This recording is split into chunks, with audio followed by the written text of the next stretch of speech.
What's good, YouTube? Welcome back to our YouTube channel. Today I'm going to be giving my top 5 shooting guards in this year's draft class. Not a lot else to say really about it other than this is my top 5. I want to hear your guys' thoughts on the list down in the comment section below. Make sure you let me know, if I left anyone off the list, how you change up the order, anything like that. So make sure you leave those thoughts in the comment section. With that being said, let's get into the video. So at the number 5 spot on my list, I have LSU shooting guard Cam Thomas. Cam Thomas to me reminds me a lot of someone like Jordan Clarkson. Both are gunners looking to score the ball, and they can do it in a number of ways, and both have never really seen a shot that they don't like. Looking specifically at Cam Thomas, he's 6'4", 210 pounds, so decent size for a 2 guard, nothing crazy. But like I said, never met a shot that he doesn't like. I think it was like 17 shots a game in college, averaged 23 points a game, but he was very inefficient from the floor, shooting only 40% from the field, 32% from 3. And so I think his career in the NBA, he's going to be an off-the-bench, guard who can, hopefully give a team a spark plug. Defensively, he's going to have to get better. I think that's something that, once he focuses on, or at least has to put a little more effort into, it should improve a little bit, but I don't think he'll ever be, a star defender or anything like that. I think his role is, a 6-man off the bench who can hopefully be a spark plug for a good team. And so I think that there's still some upside with his game. He's got a lot to his game offensively. He's just going to have to, hone in on taking better shots and becoming more efficient from the field.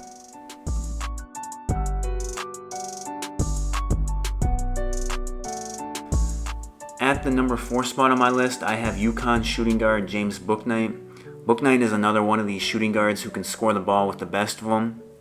He stands 6'5", 190 pounds, so good height on a 2 guard. Gonna have to put on a little more weight, fill out, especially so he can compete a little more on the defensive side of the ball. Bouknight is a player who I've read a lot about, and it seems like NBA teams, really like him.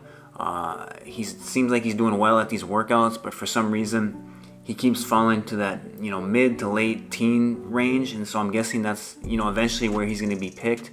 But like I said, he's a shooting guard who can score the ball with the best of them. Averaged 19 points a game his last year in college. Was pretty efficient from the floor overall, shooting 46%, but from 3-point range he really struggled, shooting under 30%. But at these workouts, it's rumored that he's shooting the lights out of the ball, and so it'll be interesting to see how that translates to the NBA level. If that was kind of just a fluke season, shooting that bad from 3, if he's really improved as a shooter, it'll be interesting to see that.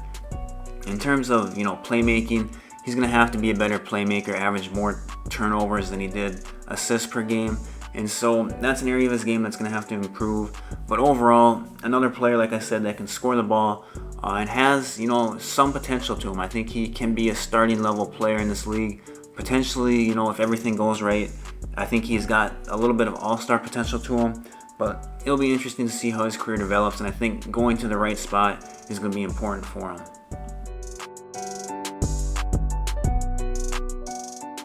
At the number 3 spot on my list, I have Arkansas's shooting guard Moses Moody. Now, I'm not sure exactly if he's classified as a shooting guard or a forward. He stands 6'6", 205, so that's kind of more along the lines of being, a shooting guard. But he has, some of that basic 3-and-D principles that you want out of a player these days. He fits that mold, very well. He was one of the better perimeter and really just overall defenders in college basketball this last year.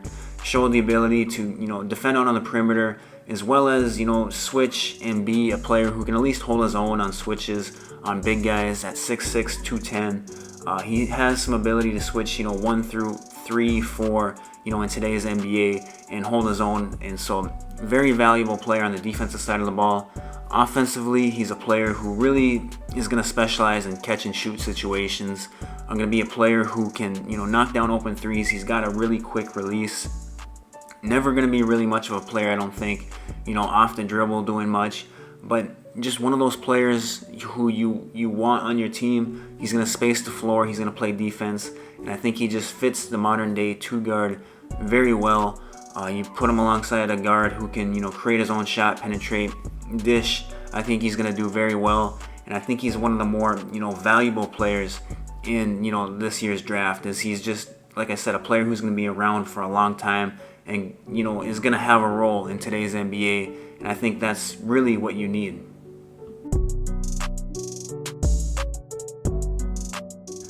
At the number 2 spot on my list, I have Tennessee shooting guard Keon Johnson. And now Keon Johnson is basically just a highlight factory. We all know him. This year he broke the combine record with a 48-inch vertical. You combine that with him being 6'5", 190 pounds. There's just a ton of potential there with him. Offensively, his game is very, very raw. He's going to need to develop, a handle, an ability to create, a shot for himself and others. It's not really there right now. He's got, a good foundation for that. It's just going to have to be, worked on and, a ton of time put in on that. Jump shot wise, same thing.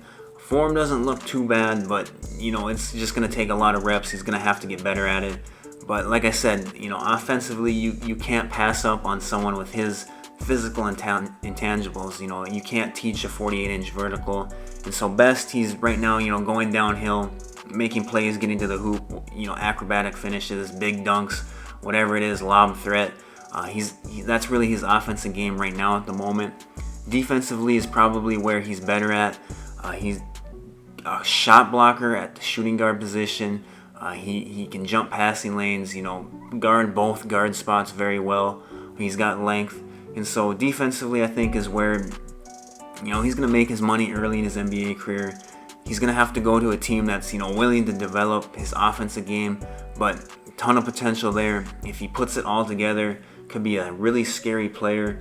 And I think he's got, a bright future in the NBA. It's just going to take some time for him.